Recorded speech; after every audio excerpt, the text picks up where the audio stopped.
Okay, people, I'm currently working my way through Buffy the Vampire Slayer Season 1, but I've realized that I should probably explain my thoughts on the movie and the pilot for the show before I actually jump into it, right?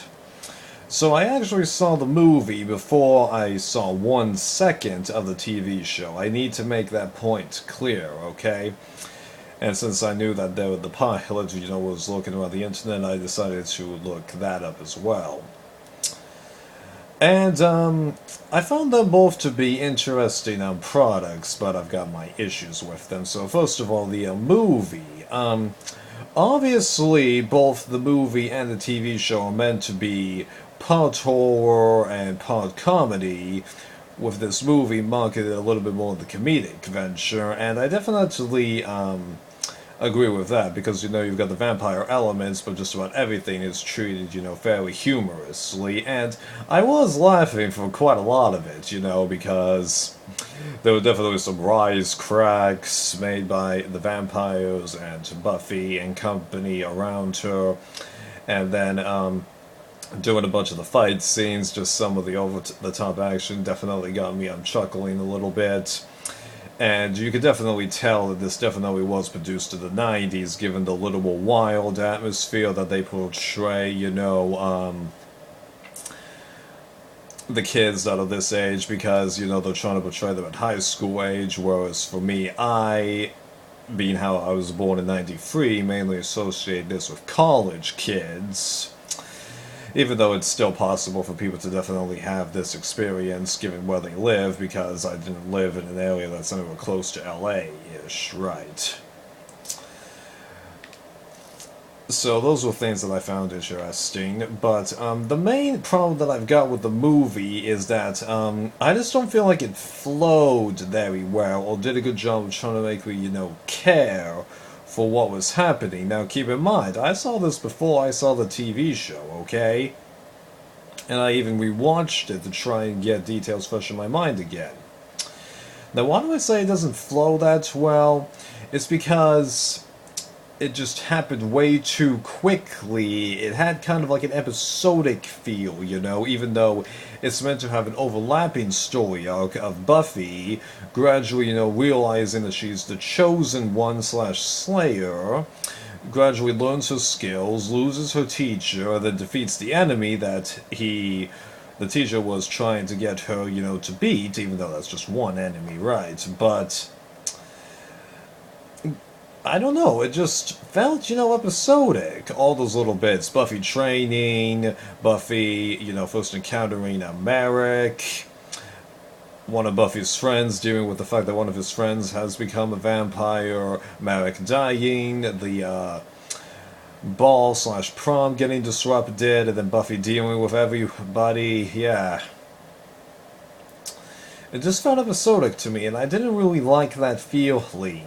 And then also, getting us to, care about what's going on. I don't feel like it did too much of that, because I can just never escape the fact that, this is a movie that, you just want to have fun with. Now, there's nothing wrong with having a movie you want to be fun with.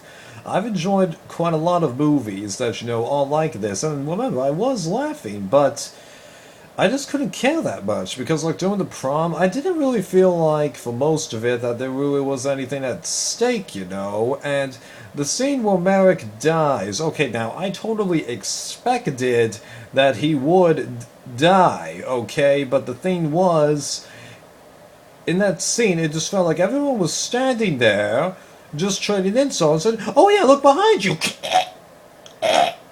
Just, really? Okay, if you're gonna do an Obi-Wan Kenobi kind of death, at least have it count for something, okay? Obi-Wan's death counted for something. When they did this in the Inheritance cycle, it counted for something. When they did this in, spoiler alert, Supernatural, it counted for something. Just, huh? Come on, people. Just, man. You could have really done something there, and also the other interactions that Buffy has, talking with, her other groups of friends, they just seem superfluous. Now, technically, given the lore of vampires, it is supposed to be superfluous, but again, I just didn't jive with me, you know? Now, and the problem, though, is I don't really know what I was expecting, you know, because I'm someone that really doesn't have too many expectations when it comes to products. It's view it, and then determine whether or not I like it or not. And I can put up with some stuff that I don't like, okay, let me tell you, because if you watch my reviews for the Raw Turd movies, I rant repeatedly how hard it was for me to sit through those movies, and I sat through all 6 of them, especially those last 3. Oh my god, but yeah, so like I don't really know what it was I was expecting, you know, but do I hate this movie? Nah, it just doesn't totally work with me in my opinion, yeah. And I don't like that feeling, I don't. An example of you want to like something more than you actually do.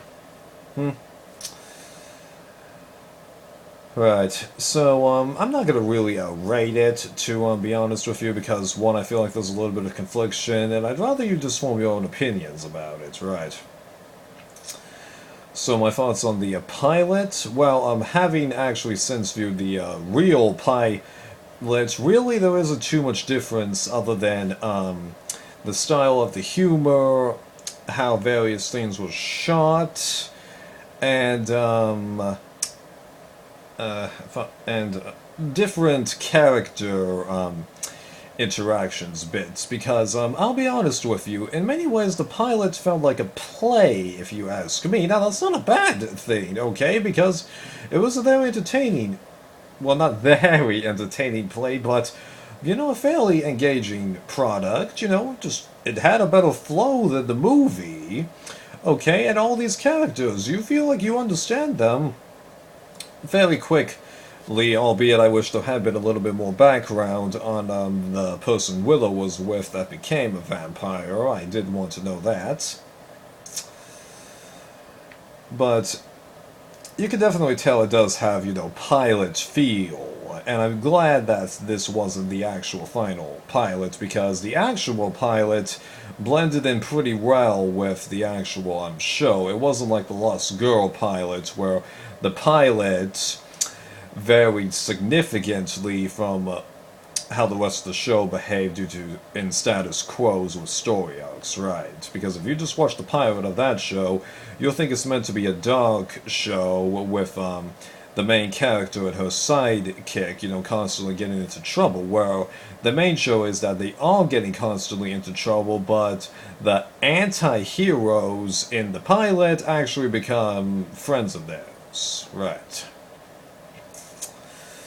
And I'll talk about the elephant in the room. How do I feel about Willow in here? I mainly felt that, you know, she was a total goofball. Now, I get that's how she also is in the show, but given the tone of the pilot, we didn't have, like, the opportunity to, like, get this sense of humor, because for many people, you know, it can take you a while to, you know, get the person, to see the value in it, them, or other things like that, where other people, when they encounter the same kind of people, will get them, you know, very quickly. But I didn't get this Willow, to be honest with you, and it has not, and it has very little to do with the fact that, you know, she looks completely different than the Willow that's in the actual show. It just, the main bit is the humor. It's just not something that worked with me, whereas in the actual show, which I'm currently watching, it worked better. And that helps. Yeah. So I get that this video was a little bit of a hodgepodge, but I felt like I should tackle the loose ends before I actually start discussing the actual show, you know, so see ya.